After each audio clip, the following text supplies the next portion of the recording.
Hello, Night Nation. Welcome to Sons of UCF Live. I'm Trey Struggle, joined by Adam Eaton. Adam, hello. How are you? Hi, Trace. I'm doing well. How are you? This is a fantastic Thursday to talk to you and all of Night Nation. We have a schedule that's now released we can go through. We have 30-something new players from the portal, and I think that's it. Although who knows these days with football. We have basketball, maybe a bit of a skid here. We'll talk about all that, and we have a boatload of questions to get to. So a very fun Thursday night to spend with you and everybody else, Trace. Meant to ask you, did you get any snow up in your part of the state of Not Florida? a drop of snow. No, I'm a little bit too far southeast, I guess, for the snow. But a lot of weather coming this weekend from our friends up there in the Midwest there. Everybody be safe. Yeah, there's going to be an ice storm, right, across parts of the country? Snow, all of the above. So, yeah, not pretty. Gotcha. All right, let's talk about this schedule release. You with an article up at sonsofUCF.com. You got that information out pretty quickly.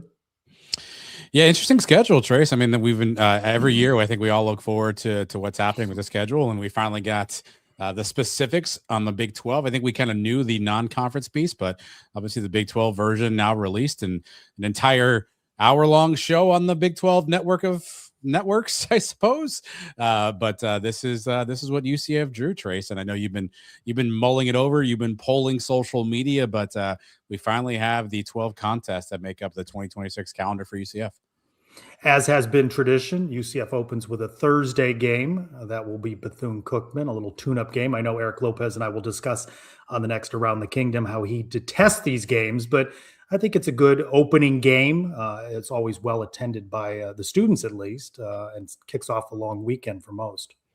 Yeah, it's become tradition, right? That Thursday opener against a team that's probably not necessarily the strongest team. I guess Boise would probably be the exception to that rule, but a nice kickoff, Trace. Again, the non-conference, I think, is what we knew it to be. Now you know the dates, and obviously, I think the networks will come out pretty soon as well too. But 2 home, 1 road. This year, the road game is the Power 4 game. Typically, UCF does one sort of group of 5 school, 1 FCS school, and 1 Power 4 school, Trace. So we now know the order of that, the locales of that, of course.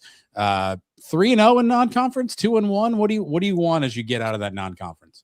Well, I should say that I broke the schedule up into 3 game segments. That's how I look at it. It's easier for me to digest that way. I want to ask you, before I get to that question, what do you think of Pittsburgh ahead of Georgia State? Would you have rather had the Bethune-Cookman than a ratchet up in intensity for Georgia State, family weekend, and then Pittsburgh? How well prepared do you think they are coming out of Bethune-Cookman with some extra time off for Pittsburgh? That ramps up things considerably from week 1 to week 2.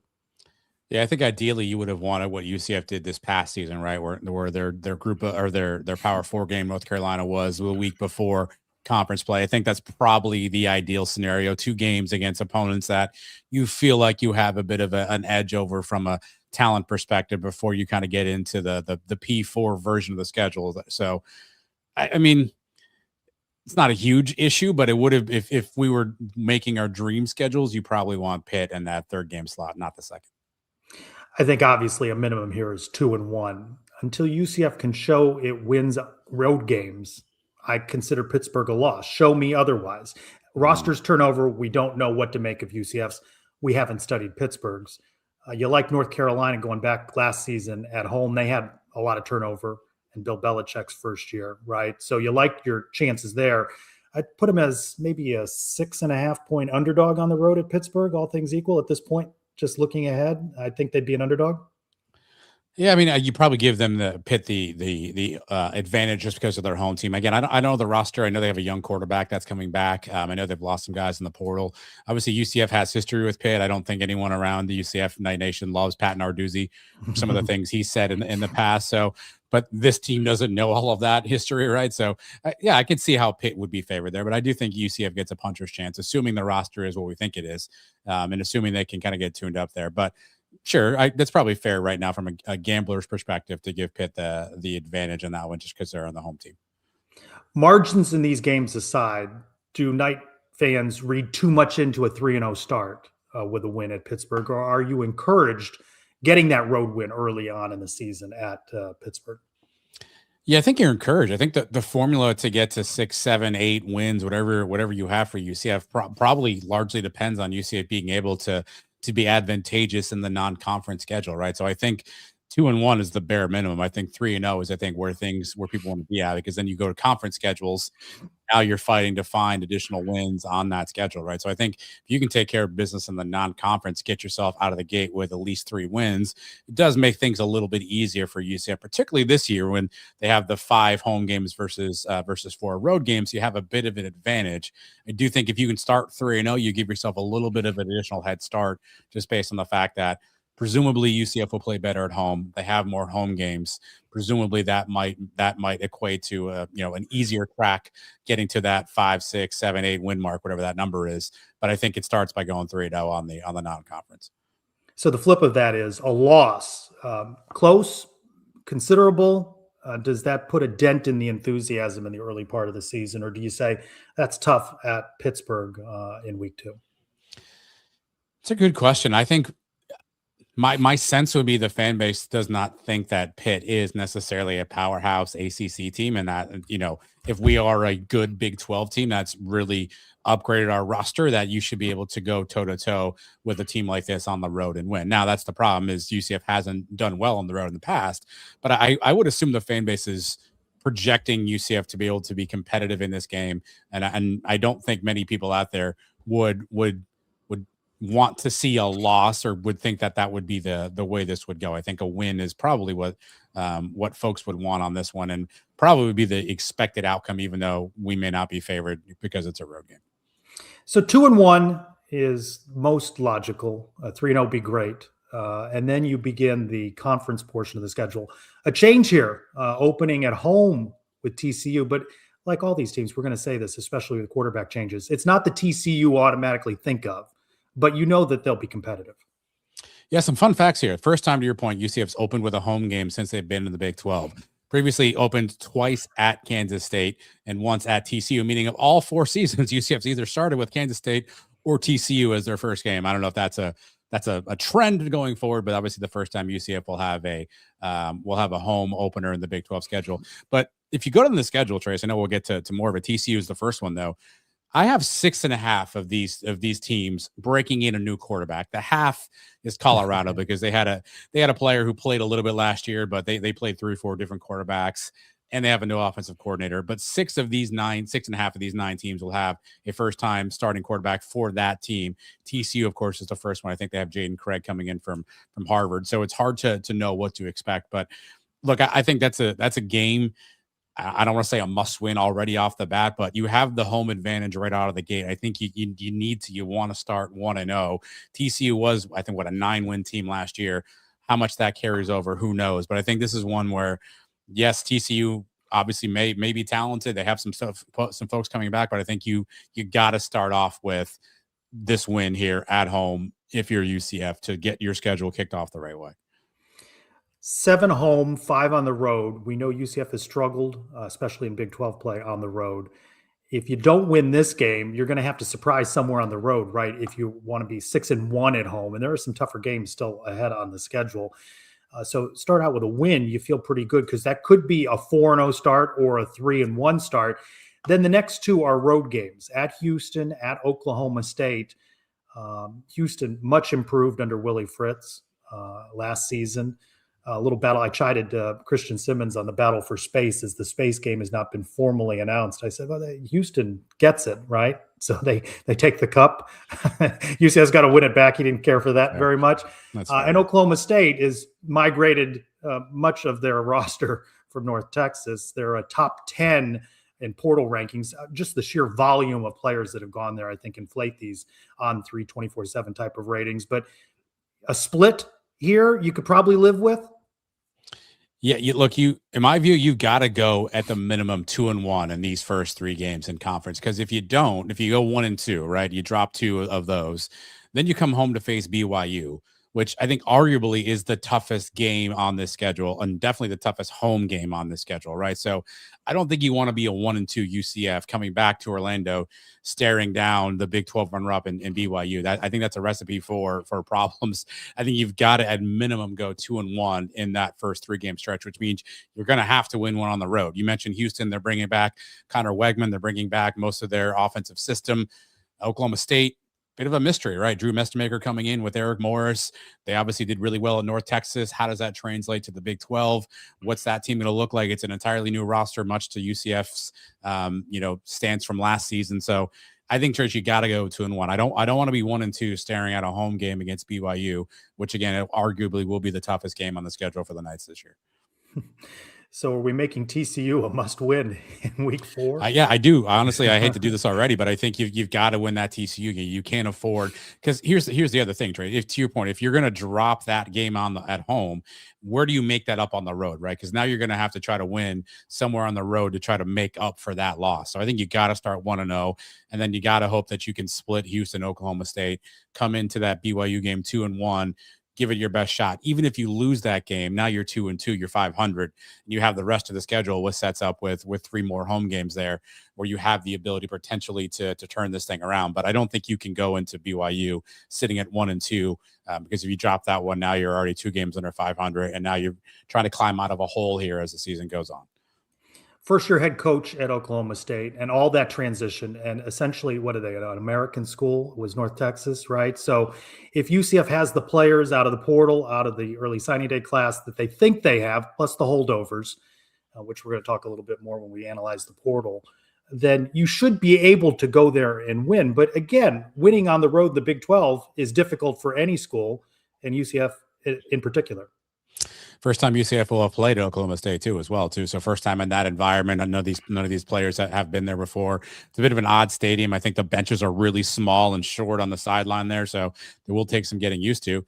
Yeah, again, on paper, you can do that thing where you say, well, hey, wait, new team coming together. What can they be? Can they come up to the Big 12 level and play? Will they have their growing pains as well? So that would be the one where you go, hey, this feels gettable for UCF, but with all the turnover and all the change with all of these different teams too, I think it's hard to sit here in January and say specifically win loss. We're going to do that because what else are we going to do for the next 5 months? But I think this one's going to be a challenge. But it'll be interesting to see how Mestemaker and that offense transition to the Big 12 and what that will look like as they face bigger, stronger, faster teams than they face potentially in the American Conference. So you could conceivably, after 6 games, be bowl eligible already as you get to your bye week. But 4-2, you kind of like where you are. You need 2-3 wins in the second half of the schedule. But I think we can agree there's going to be a lot of disappointment if it's 3-3 or worse. Yeah, I think 4-2 is the bare minimum that you would take in those first 6 games. I think 5-1 puts you in a really good spot. I think 4-2 is kind of the bare. Anything below 4-2, I think, again, sky is falling. What are we doing here? We missed on players. I think 4-2 is kind of the bare minimum that you can absorb in the front half of that schedule, knowing that you still have a tough BYU team coming up, knowing you have an Arizona State team coming up, knowing you have to go on the road to Kansas.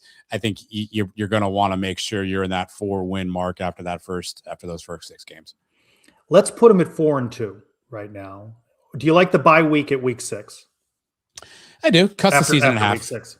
Yeah, cuts the season in half, right? I mean, so I think that makes sense from a pure mathematical standpoint. And you prepare now for BYU. We did this last year, Trace, and shame on me. I fell for it last year. Hey, we got the bye week. We're going to be ready for the team. Yada yada yada. And UCF went out to the bye week and laid an egg. And then we discover Scott Frost doesn't have a good record coming after bye week. So perhaps that's not the right time for that. But I think it splits the schedule in half. Gives you kind of that natural breaking point, natural second half of our season. It's all still in front of us too. So I do think it comes at a good spot. I'd rather it be at least equal versus very early or kind of very late in the season. So 4-2 means you could go 2-4, 3-3, 4-2 or better, right? And you'd be in a bowl position. BYU, homecoming. Homecoming isn't quite like it used to be where you scheduled some cream puff, right? And you won big in front of your home crowd. BYU, if there's one game on that schedule that seems like a loss at home, it's BYU. They're always a veteran team. They're always big on the lines. They return a quarterback who had a pretty successful year. BYU, right there with Texas Tech throughout the season, Big 12 championship game. They're going to be strong, right? There's no off year for BYU. Yeah, like if you're ranking the 5 home games, I think BYU by far is the most challenging of the home games. I think Iowa State, just based on their roster turnover, probably ends up as the least challenging, and then flip a coin between Arizona State, Baylor, and TCU. I think there's pros and cons for all those teams, right? So, but if you're going to lose that BYU game, Trace, can you make up something on the road, right? That's where I think that Oklahoma State win coming into that would certainly put UCF in a better position to kind of know what leeway you have if things don't go your way at BYU. But that is I think that's the toughest game on the schedule in general. I think it's going to be the BYU game. In total, more so than Pittsburgh. Total, yes. I think so, for sure. Yeah, I think you at least think you have a puncher. Pittsburgh could be a team that is just a paper tiger in some respects. You said it earlier. BYU is always going to be tough. Always good. They're always going to be good. They're going to be sound on the lines. They're going to make idiotic plays. Bear Bachmeier is going to do something that we're like, how did that happen, right? So they're always just going to be tough. Where Pitt could be a paper tiger by the time we get to that point. So I think BYU by far is the toughest thing on the schedule. So then does that make Baylor a bit of a must win, knowing that you go on the road at Kansas, and now in this next set of 3, you drop BYU maybe? Baylor really important then with back-to-back home games before you go on the road to Kansas. And again, they struggle on the road until they prove otherwise. You have to say they're an underdog at Kansas. Ooh, that's a good question. Kansas breaking in a new stadium, year 3 of the Terry Mohajir Bowl. They're going to have a new returned offensive coordinator. Andy Kotelnicki will be back there. But they're going to break in a new quarterback as well. They did not go in the portal. They're going to try to do quarterback by committee from their reserves from this past year. So you don't know what Kansas will be at, but obviously these road games are going to be tough. Baylor, if you do the math, and again, we don't know these things, Trace. One of the things that was pointed out in the schedule, there could be a couple of games later in the season where the game flips from a Saturday to a Friday, just based on different scheduling. Baylor, I think, was one of those options. I think Arizona State, another option. So if you're doing the math on that, you have to have a space game in there someplace. It's most likely one of those 2 games. So we automatically win the space game, right? Is that back? Are we back to that, winning the space game? They dropped 1. You can't drop 2 in a row. That was just a fluke, though. All right, that was a fluke. Like, that's you got to regain it. So you automatically win the space game. So if that's Baylor or Arizona State, if I had to bet right now, I'd probably bet Baylor, but that's just me. You win that. Plus, there's a lot of history with Baylor. The PTSD with Baylor, Trace. Oof. Are we ready for that one yet? Like that one, we need to win that one. Yes, that's a must win.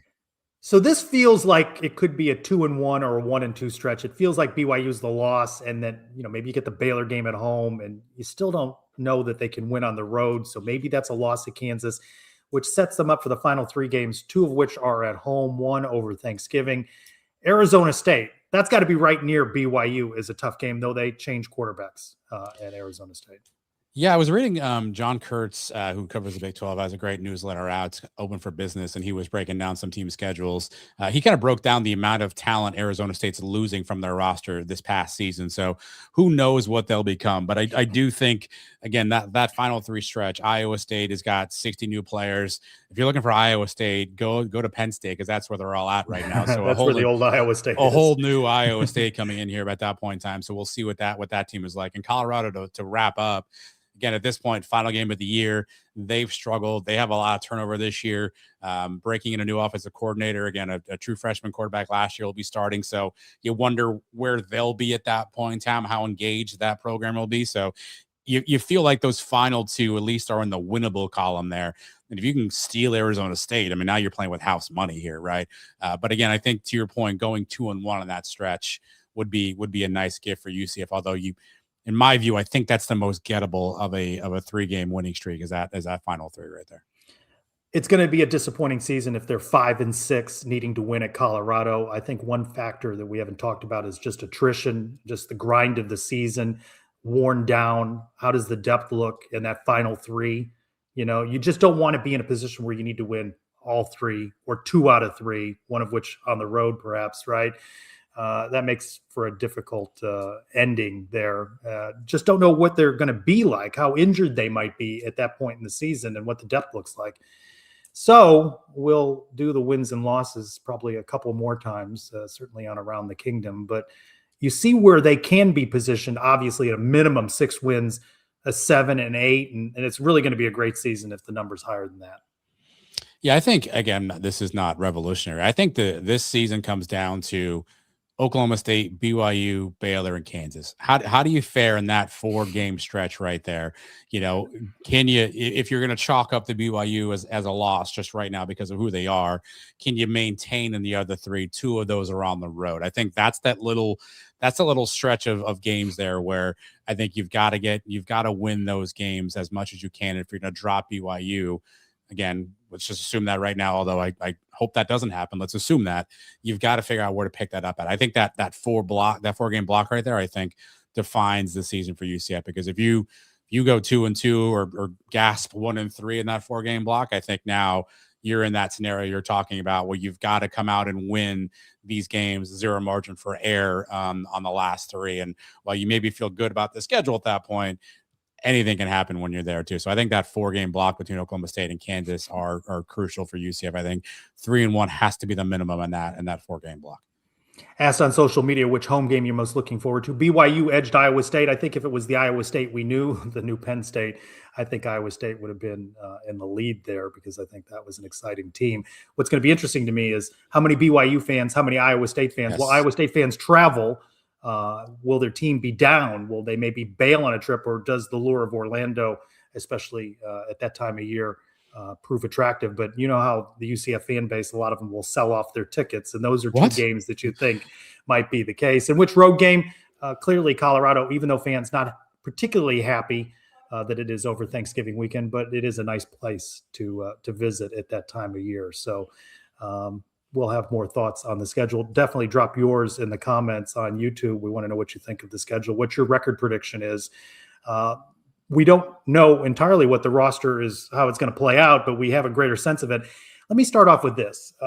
You talked about as the season ended that you viewed it as a 45-day stretch, right? The early signing day class, retention, and then their portal. Well, how do you assess each part of that? And I'm pitching you an idea here. I'd love to see you break this down maybe in a column sometime on sonsofUCF.com. Delegate work to me. Is that what just happened live on the air here?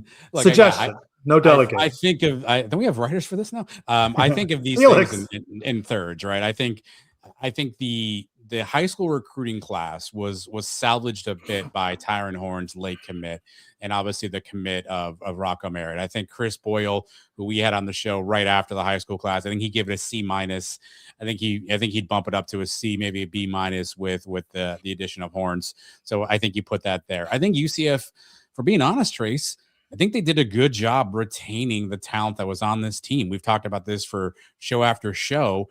There aren't many names that walked off of this roster that you go, man, I wish we had that player back. John Walker is probably the biggest name people talk about a lot, but you retained a lot of that talent.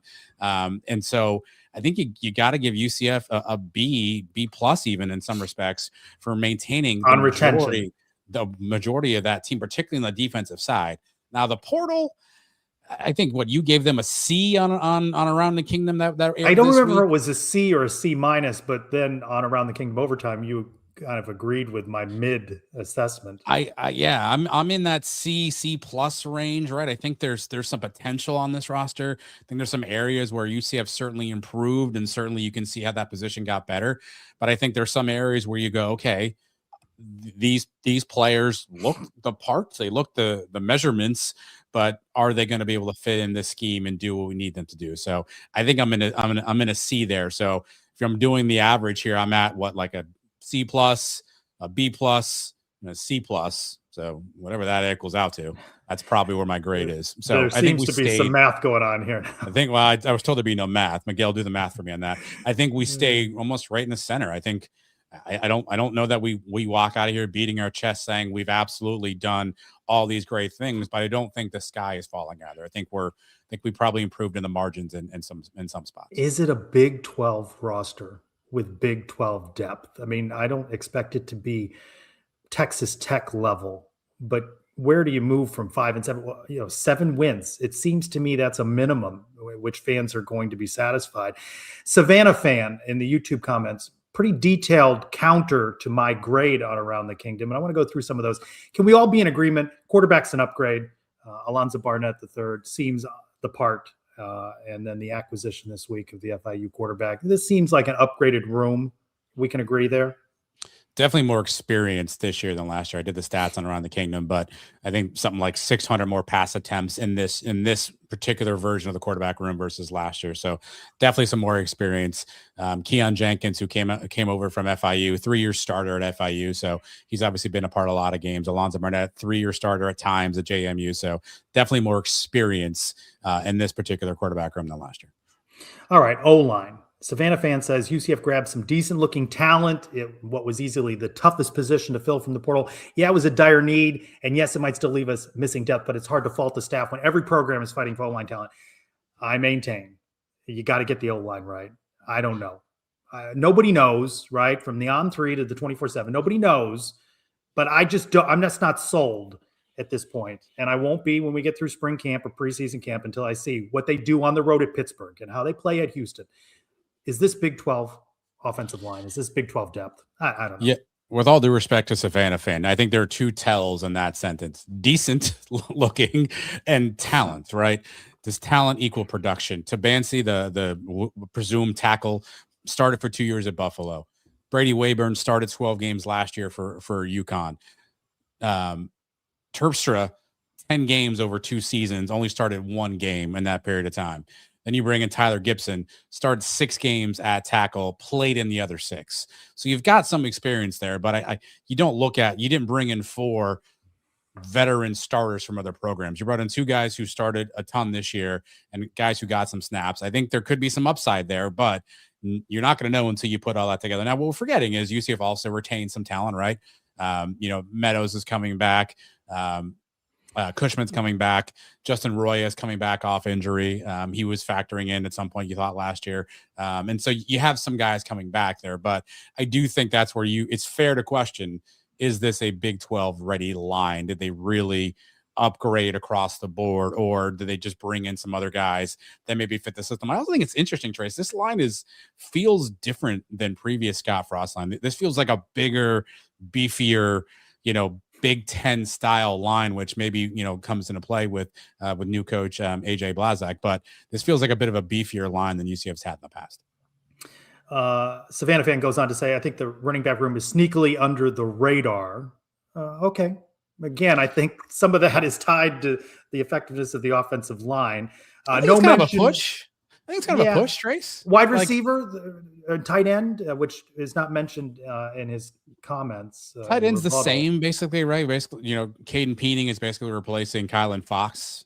And then we basically swapped out Max Drag for Grayson Brusso. So I think it's kind of probably a bit of a push at running back and tight end. D-line lost a lot of depth, but what we brought in and our ability to retain Horace Lockett will give Coach Martin the opportunity to have a good line. Horace Lockett needs to stay healthy. Okay, before we laud Horace Lockett is back, he played a couple of games and he feasted on inferior talent. Let's see him play out over the course of a season. Just me and you talking here, Trace. No one else. Yeah. Just me and you talking right here. When Horace Lockett went in the portal, all the comments you heard was, he's injured anyway, couldn't stay healthy, feasted off a bat, hasn't played, only played 4 games in 2 seasons. Now he's back. We're like, thank God Horace Lockett's back. So for being honest here, we were saying these things too. I think he's got some stuff to prove. The other names that are coming in, Trace, I don't see a ton of experience. I think Thomas Collins has played a little bit. Josh Snell, I think, had 1 tackle at Tennessee last year, if I saw that correctly.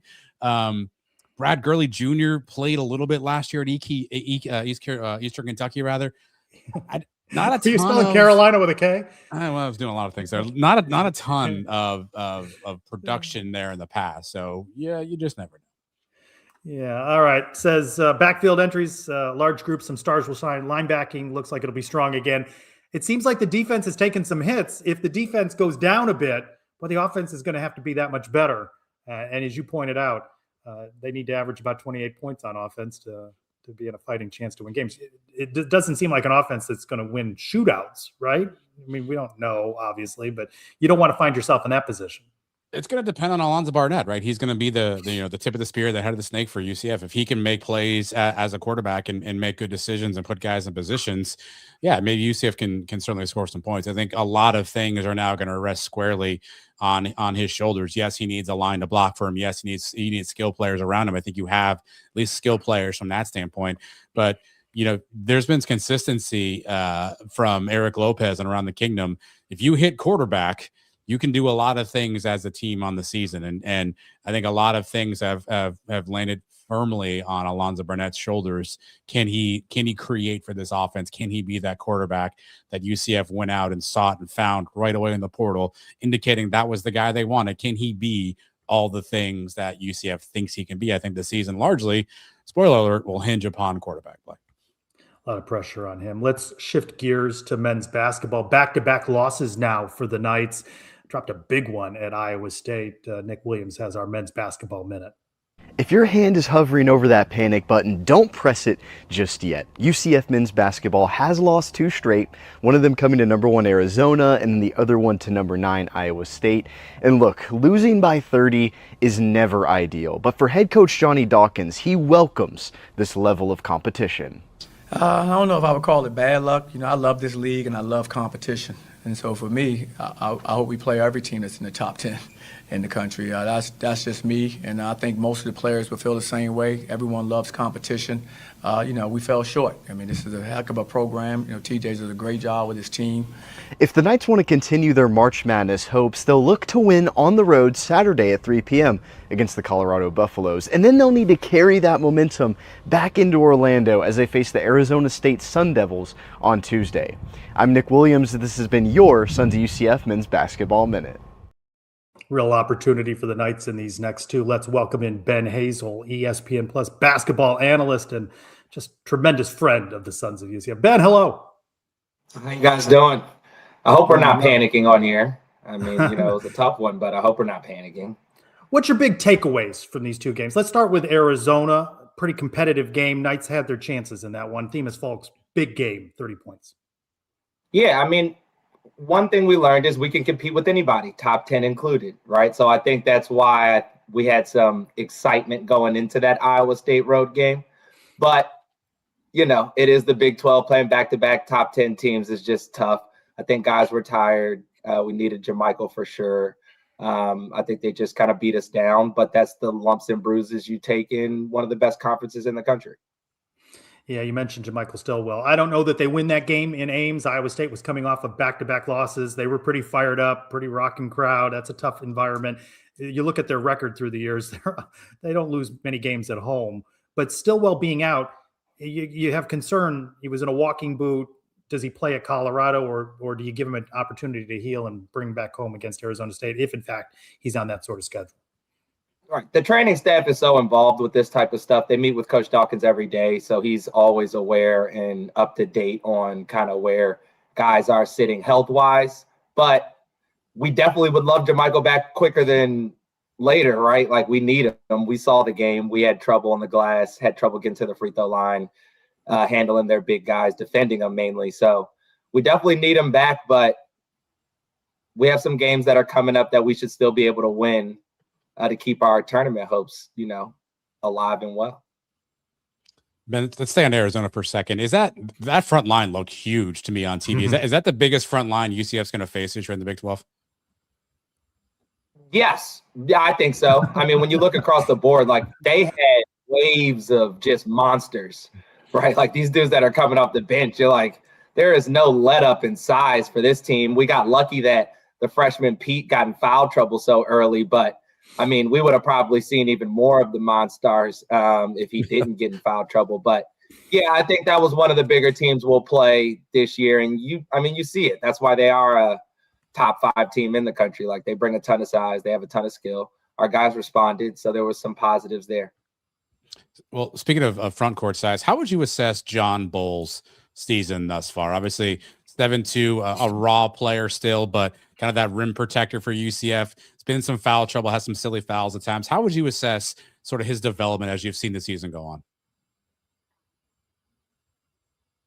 It's hard to tell, to say like he's getting way better, but you can see his flow on the court, his understanding.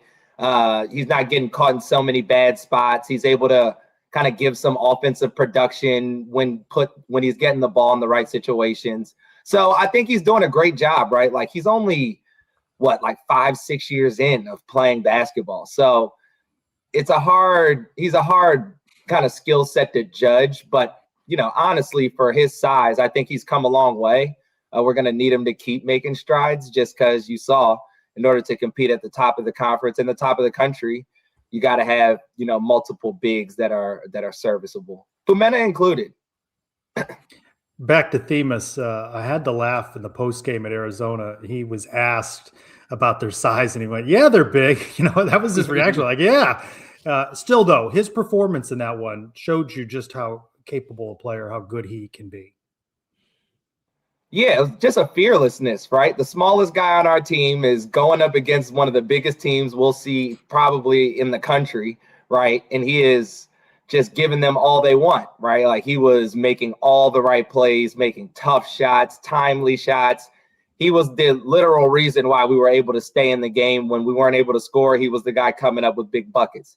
So, I'm sure for him on that stage, like, that was a great proving moment, right? Like, hey, I come from the mid-major ranks. I've climbed my way all the way here, but I'm not satisfied. I still have more to prove. And I was really happy for him. I was really proud of him. Of course, you could see a little bit of that wear and tear of having to perform at that level kind of night in and night out. It is tough, especially when you go on the road. But we've talked so much about Themis, and I mean, it's every moment he has, for the most part, he's stepped up and shown why, we should believe in this team. Help me understand Riley Kugel's performance over these first 6 games in conference play. He's probably one of the more perplexing players we have in the conference, right? You see him in some moments, you're like, hey, this guy might be a first-round draft pick. And then you see him in some possessions, and you're like, I'm not sure if he's here right now, especially on the defensive end.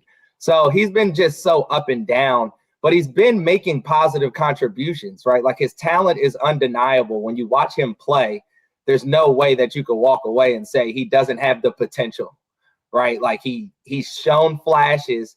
It's just for him, that commitment to it. And that's why, I mean, if you flash back to when we talked about this conference breakdown, I wasn't really worried about the Iowa State, Arizona stretch of the games. I was worried about the after, right? Like, this Colorado game is one of those games that I would hope that they approach like this is a do or die type situation. Like, these are those games that allow us to stay in firm footing for getting into the tournament. And I hope they understand that. All right, Ben, let's have fun with numbers. I went through the stats so far this season. I have a couple of stats. Sometimes stats tell you one thing, but they mean something different. So I want your analysis on a couple of these stats. So here's stat number 1 for you. UCF ranked 253 in the country out of 361 Division I teams. They are 253 in free throws attempted per game, only getting 19 free throws a game. Is that a big deal, little deal, no deal? What do you make of the stat UCF deal. being 253 in free throw attempts? I would say it's a small deal when you're 14-4. So, it's definitely something that after you look at that Iowa State game, you like, hey, in these conference games, we have to find ways to get to the free throw line, especially when our shots aren't falling. But, hey, we're a good shooting team. We relied a little bit more on the three-point shot, and we've been winning games. So, you could get nitpicky with the numbers, but I wouldn't say it's a cause for red flag more than just to say, hey, we got to get to the basket a little more, especially in those droughts when we're having, a tough time scoring. All right, stat number 2. UCF is 41th in the nation in rebound margin. They are +6 a game. They're averaging 38.7 rebounds. Their opponents, 32 rebounds, +6, 40th in the nation. Big deal, little deal, no deal. Can you keep that up? I would say little deal. I will love to see what that number looks like when we get in the second half a little later into the conference, right? Because if we played Arizona 5 times throughout this season, I don't know if that's going to be the case. We played Iowa State more times than not. That wouldn't necessarily be the case. So, again, it's a great number, but it'll mean the most to us when we see how we stack up versus our league, right? That's what's going to be our measuring stick for whether we get what we want out of the season or not. This last one's a 2-parter. UCF ranked 206 in the nation in defensive field goal percentage. Teams are shooting 44% against UCF. Your thoughts? Yeah, no, that is a little bit more of a big deal to me. Right? That's a little more of a big deal. I think that's a little more of a big deal, right? And that's what Coach Dawkins is always trying to combat. I think that's what we talked about with, the ebbs and flows with guys like Riley, right? It's that number, in order for us to be a truly good team, we need to get that number down, right? Like, we've had flashes where we've held teams low numbers for halves, for short stints, but it's that we still have not put together a solid defensive performance for 40 minutes at this point in the season, which is a little cause for red flag. But again, we just got to figure out how to win at this point. The numbers are one thing, but we're at that point of the season where it's the X's and O's are going to have to do what they have to do to pull out wins. Well, can I interest you in this? UCF is 60th in the nation and their own field goal shooting percentage, 47% they're shooting from the floor. Number 60 in the nation. Can I interest you in that? Is that good? That is good. I would love to know what that number is on the road.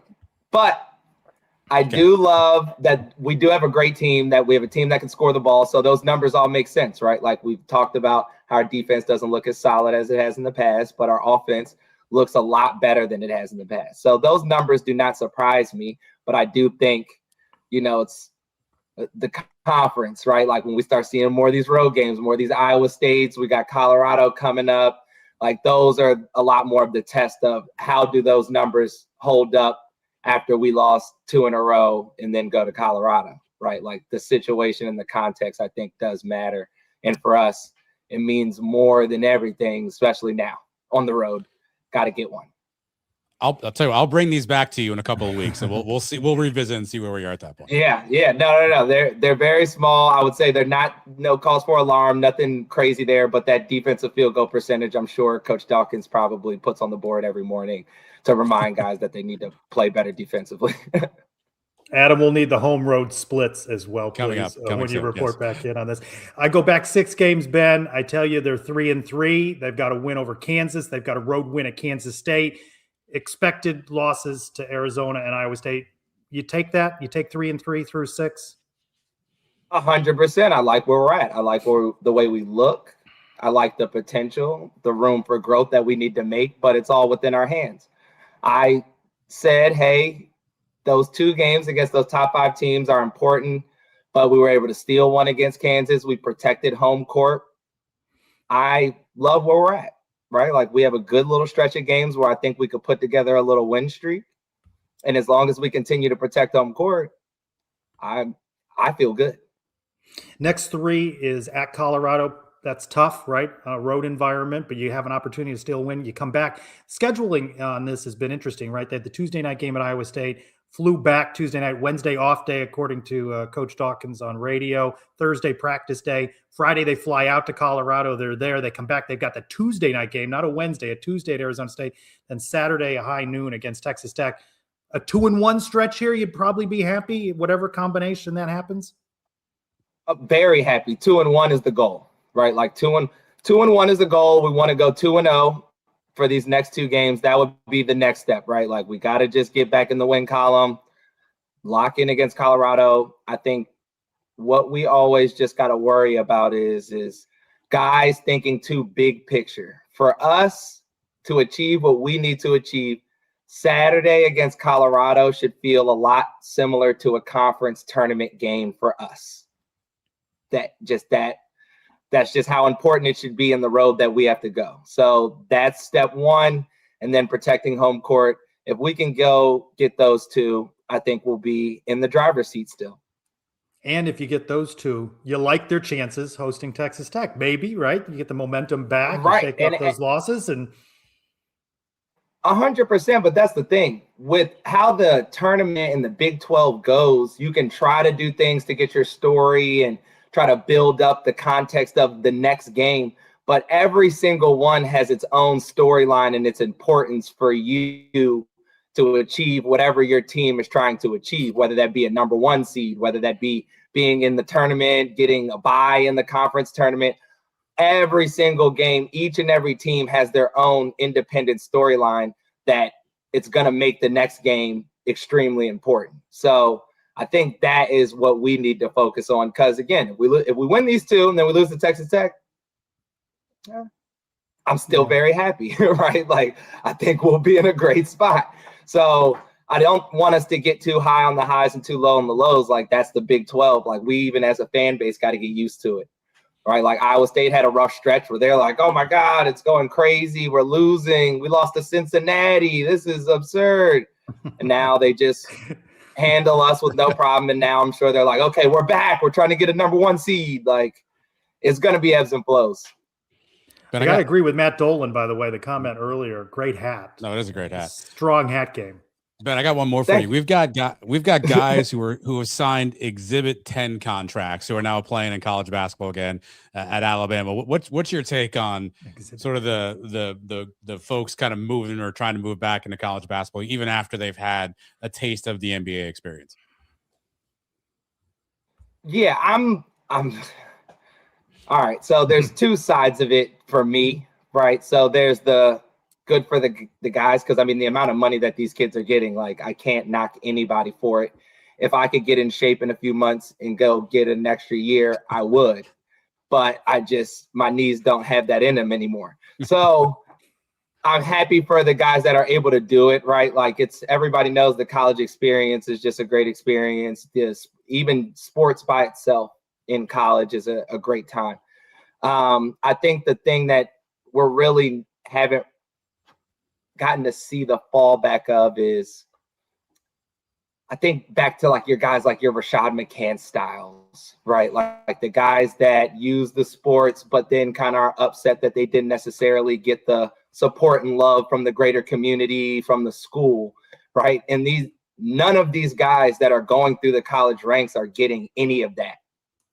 They're there places for 1 year, they transfer. It's like they don't necessarily have a home or a tie to any of these communities.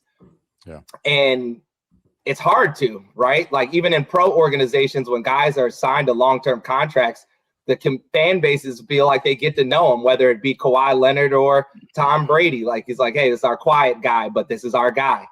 We're not getting that in college right now. And I think there will be some blowback in the future as far as their experience and what they look back on. That is kind of getting lost. So I think there's got to be some change. I mean, we're pretty much just becoming the Euro League at this point. Just with when you look at the pay scale, right? If you're doing pro leagues, the amount of money that guys are getting in college is basically the equivalent of what guys get in the Euro League. So we're getting that level of talent. What a statement that is. As always, we appreciate you, Ben. Thanks for being with us. Thanks for having me. Go Knights. Thanks, Ben. John, Ben, thank you. Big 12 play heating up. Jeff Allen has our Big 12 minute now. Does he though, Trace? Or he doesn't. He does. He does. We're a little frozen here. We're gonna filibuster for just a second while Jeff gets. He's doing it. He's gonna do it live. No, not really. Let's take it live. Just call Jeff. He won't do it live. We maybe should do a Jeff Allen live. Well, we should probably have him on live. Ooh, it's a great question. I don't know if he edits these at all. He sends me the file. I don't edit anything. So I don't know if this is one take Jeff Allen. Yeah, I don't know if this is, if not, but you can watch this take of Jeff Allen giving you the weekly Big 12 minute.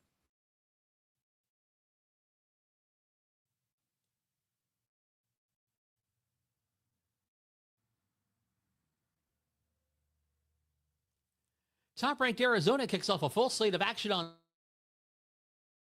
Saturday as they host West Virginia. Hardwood tips at 2 o'clock on CBS.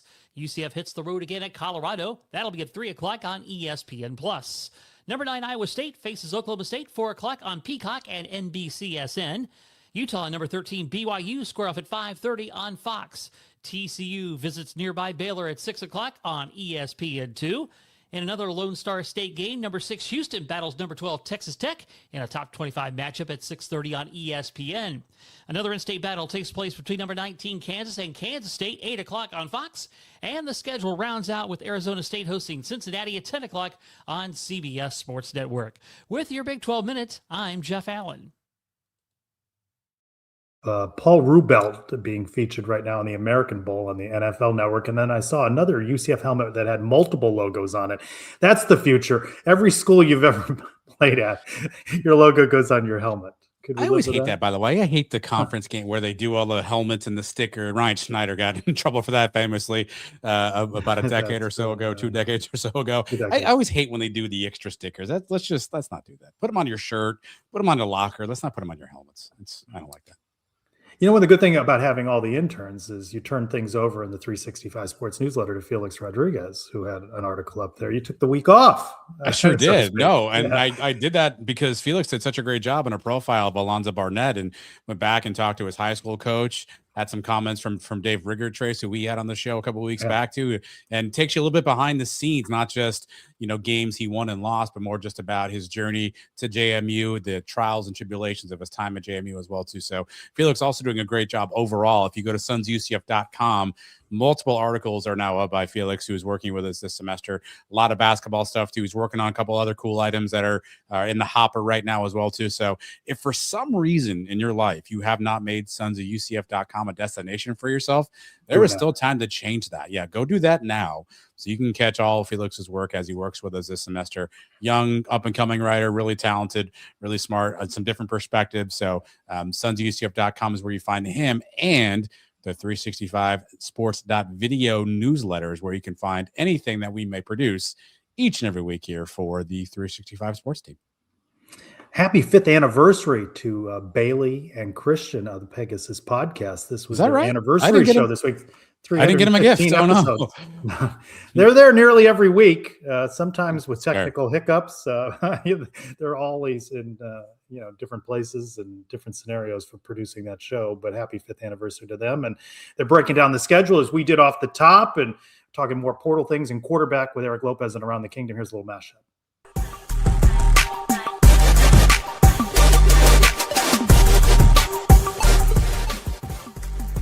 Welcome into episode 315. Until then, wow. You know why that happened? Hold on, let me do this again. Welcome to episode 315. Be sure to follow us on Twitter at BaileyJAdams22, at @ViceCA at Night Sports Now, and at Pegasus Podcast. You can also email us at PegasusPodcast@gmail.com. Okay, wait. Crazy. Before you say anything else, this is a decision point. Are we rolling with that, or do you want to start? Yes, we're rolling with that. We're absolutely rolling with that. Go ahead. But credit, hey, this is all on you, Trace. You called them out. You said you wanted experienced backup, and they did it. So you're either going to get all the praise, or you're going to get the blame next year from if this doesn't work, Trace. It's all you. It's on you. It's all on me.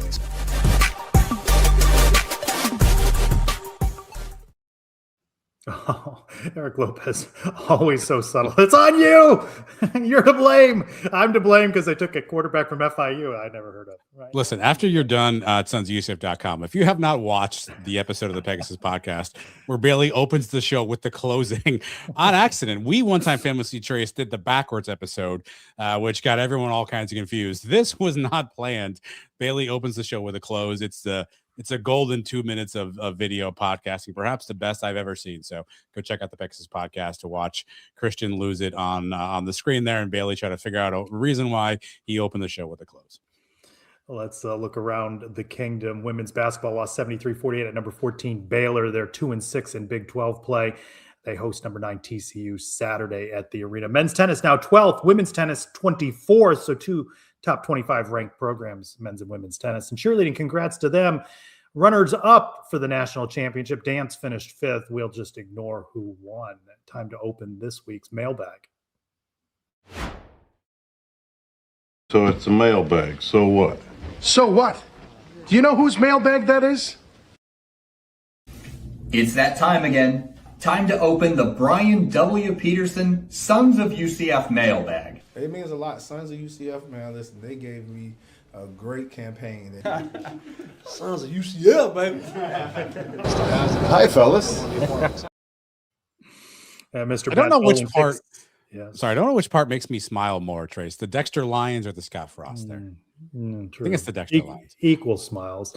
Mr. Matt Dolan kicks things off. Are we tired of Kirk Herbstreit's dog? They really do milk that for all it's worth, right? I mean, they show him on social media.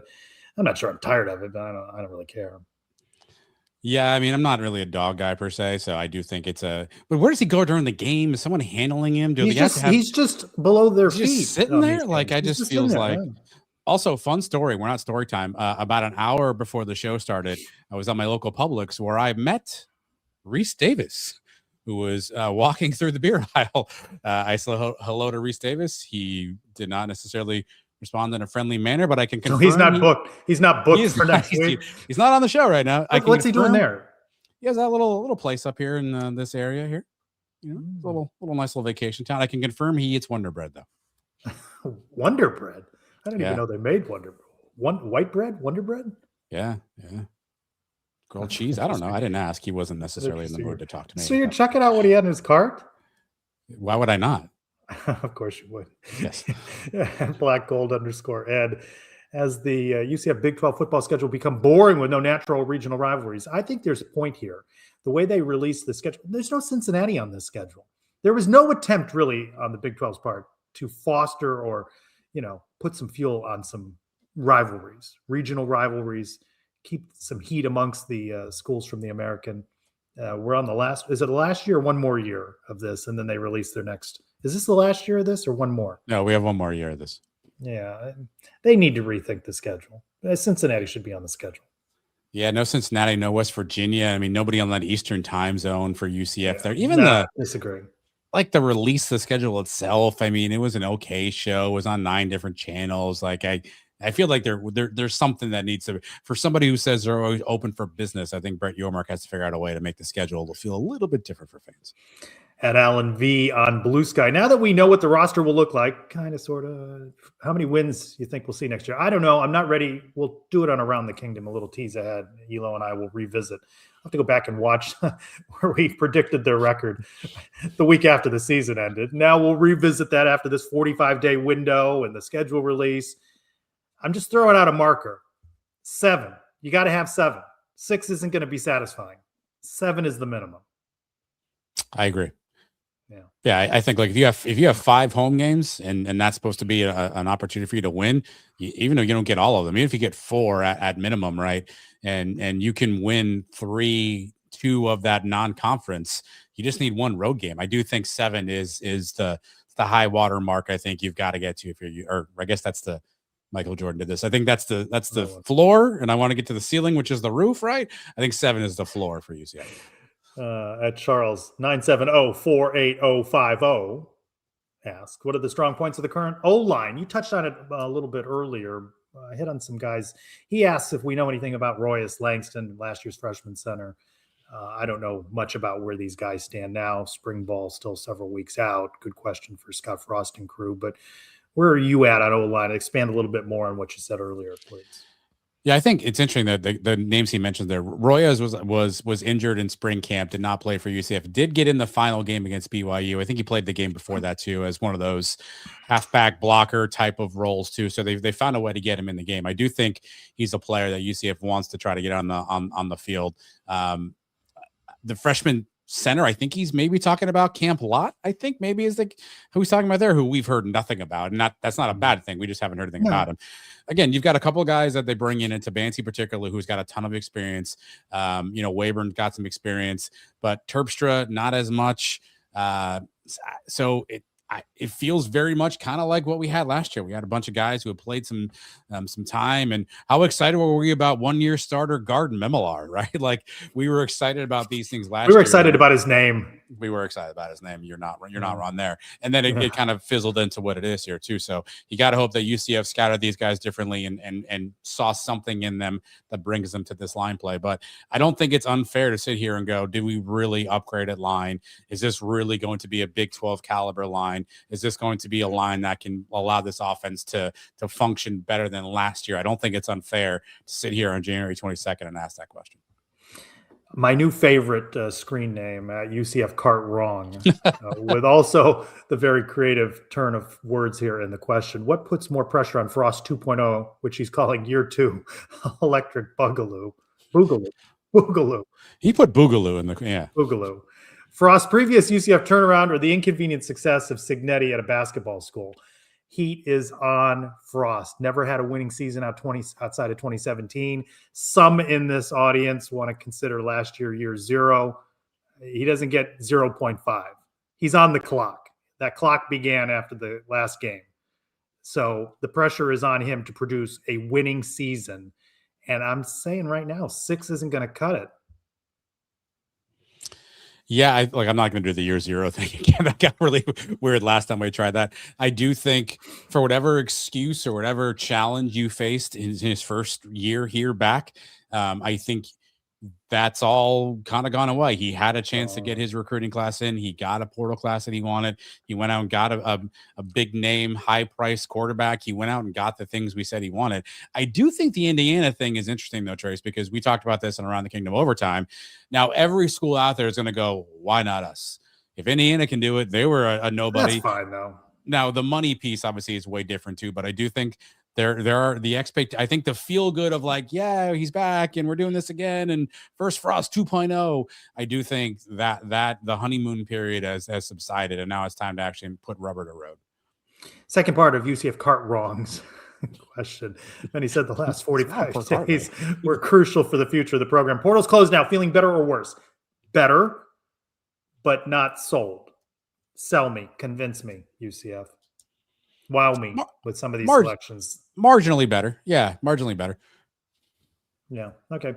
Robert, 2 letters, 2 words. Between Frost, Dawkins, and Mahajer, who will be at UCF longer from this point forward? Start the clock. So can I just begin with Johnny Dawkins? This is, correct me, right? This is the last year of his contract. That is correct. So got to make the NCAA tournament. This is it. This is it in Mahajer's thinking. Before a contract, I mean, isn't in the old language, it would have been he's a lame duck. You got to give him a contract so he can be out on the recruiting. We're just going to leave him hanging there. 14-4, win over Kansas, win on the road to Kansas State. We're just not sold. I mean, no contract extension. Well, to be fair, to the NCAA tournament. Terry has not ever really shared his expectation level for men's basketball and what he wants out of his coach. I think everybody says, hey, we want to go to the tournament, we want to go dancing, but it's never been declared to us what it is that he needs to see in Johnny Dawkins to say, hey, that's my head coach for a longer term stretch. We don't know that. Now that you say that, I don't know if his contract ends this year or if it's that there's no buyout after this year. It could be no buyout. Is it the buyout 0 next year? Buyout 0. I think at the end of this season, so he can leave without any penalty or vice versa. So I think that may be it. Either way, that doesn't bring like a really great commitment to Johnny Dawkins, at least yet from Terry Mahajer. So back to the question: Frost, Dawkins, Mahajer, who's here longer? I'm going to go with Frost. Man, that's what I said too. I said Frost. Yeah, I said Frost. We've heard tell of a Mahajer extension that's again never materialized. So. We're not quite sure what the status is on Terry's tenure here at UCF, but I'm going to go Frost as well. And even if Dawkins is extended, I just would think that'd be like something like 2 years. I don't think that's a longer deal, and Frost would still have time left on his contract. That seems to be the UCF motto right now, is every coach is kind of getting those 2-year extensions. I think Sidney Ball Malone got a 2-year extension recently. I think the track coach maybe got a 2-year extension recently. So I think that's the MO, at least from the athletic department too. So if you see a Johnny, it's probably going to be at a 2-year clip. At emptiness for Michael. We finally got a long snapper signed. Our season is saved. A little sarcasm there for Michael. Not a question, just an observation. He ends us with baseball starts in 22 days from when you read this note on the live stream. I like how he banked on the fact that I do it, and I did it. Pack the John, he says, scrimmages all weekend, open to the public Friday, Saturday, Sunday. We're going to have Andrew Greig, Nick Williams out there for parts of that. And as well, Michael will be out there scouting the Knights ahead of Media Day coming soon in the season, as he mentions, about 3 weeks away. What do you pay the long snapper? I mean, it's an interesting position. You need one, right? But you only need one at certain times. That's a pretty crucial. I wonder what the going rate for a long snapper is. Is it inappropriate at Media Day to ask a question like that? It certainly seems unprecedented in a college environment, but I don't think it's inappropriate nowadays. Like, would you ask a professional player, like, hey, what's your contract status? We know. The answer is we know their contract. So it's probably unprecedented, but I don't know that it's unprofessional. I don't imagine you're going to get an answer. No. Speaking of long snappers, Alex Ward, inked by the Rams back on their practice squad. I was surprised Raiders they got cut. Raiders or Rams? Raiders. Was it the Rams? I think he signed with the Raiders. Oh, okay. Somebody anybody who are Alex. I could have sworn it was You the know, Raiders. I get so used to you being the fact checking guy that we go to at the end on Around the Kingdom. I just expect you to know. We need things. somebody. I mean, we've got Miguel in the green room. Hello, Miguel. Got a whole. Was it Raiders message. or I thought it was the Rams. He was in the Rams uniform in the graphic. The Rams are still in the playoffs. I don't think they have a need. They're not allowed to a sign practice. I think you could, but it's an odd signing to go. Hey, before the championship game, let's go ahead and bring another long snapper. And I thought I saw. Well, welcome back to the NFL in some form. Hey, Alex. Welcome back. Alex Ward. All right, time to. Is it you or me? It's going to have to be you. Questions? As the box is behind me over there now, which is not in a reachable position. But what is reachable for you? I don't have anything in there, so you can. Do you have anything in there? I do. I'm running out. 100 North Alafaya Trail is where you can go get some new gear from Alumni Hall, by the way, or alumnihall.com. Search UCF. All right, we got this one here. Would you rather travel the world for a year or have $50,000 to spend however you please?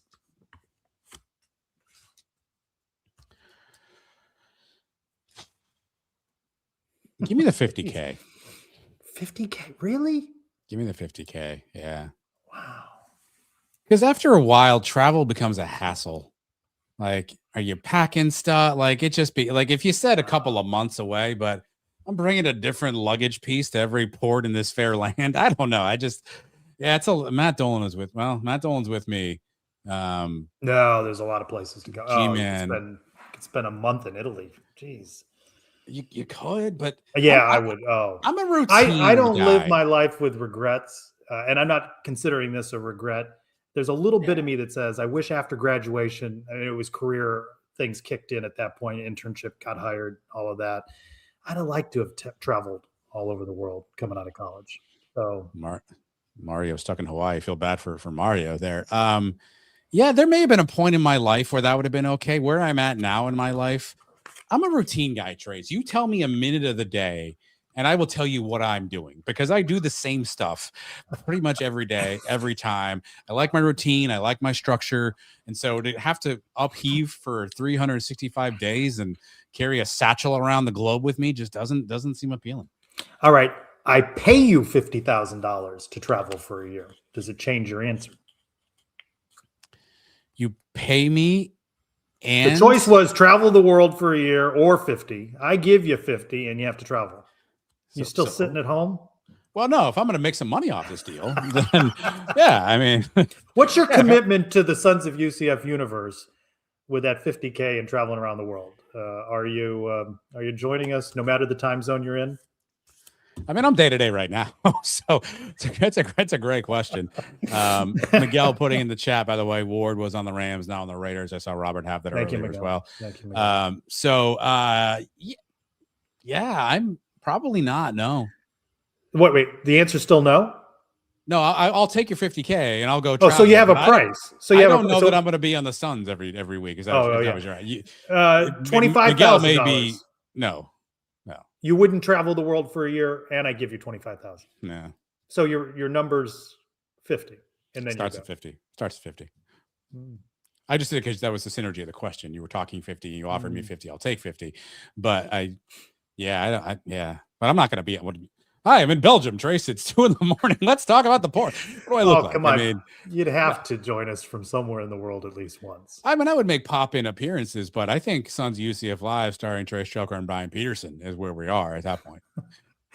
Then I'm joining you somewhere in the world. I'm coming out to visit. To be the Brian W. Peterson. No, Brian Peterson. I love Brian. Stuck in a cave. Tax season coming up, friends. Get your taxes done. Get your taxes. Brian Peterson can help you out. Look him up. Good talking to Ben. I want to thank Savannah Fan for giving us plenty of fodder as we broke down the portal and talked about the schedule. We'll chew on more of that next week's show with Eric Lopez on Around the Kingdom. Thanks, Miguel, behind the scenes. Felix for writing the articles on sonsofUCF.com. We got plenty of coverage coming up. Baseball and softball media days approaching. Our crew is getting ready for those and the coverage of the season. For Adam Eaton, I'm Trace Trolko. Go Knights. Charge on. My name is Jermichael Steele. I play power forward for UCF, and thanks for watching the Sons of UCF. Get back. Need him back, Jermichael, yeah. Though I'd rather have him healthy against Arizona State than risk anything on the road to Colorado. I'd be curious to see if he plays. Well, the fact that he was there maybe there was a chance he was going to play. They were going You to think check he got him out. injured? You think he got injured there? No, Like practice day before, shoot around. That's a great question. Send him home at that point though. Get some stim or a cold tub.